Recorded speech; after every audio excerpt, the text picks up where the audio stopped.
বুজিছো সকলো আজি বান্ধি লৈ কাৰেঙত এই নিজ পত্নী আহিলি নিজে বনবাসী হৈ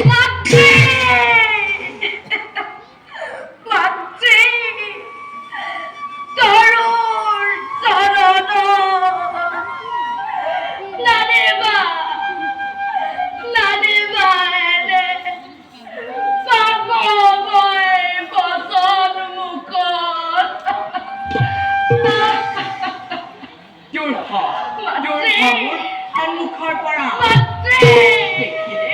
দেখিলে তোৰ মোক প্ৰায়শ্চিত্ত হ'ব লাগে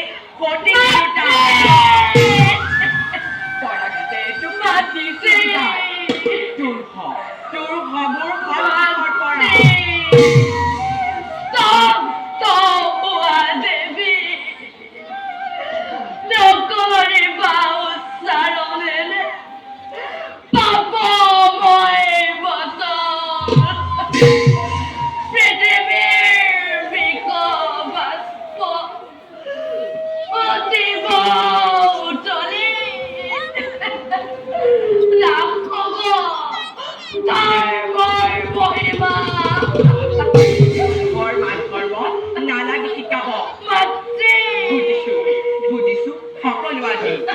কিন্তু নিষ্পত্তি অবুঝ লক্ষ্মণ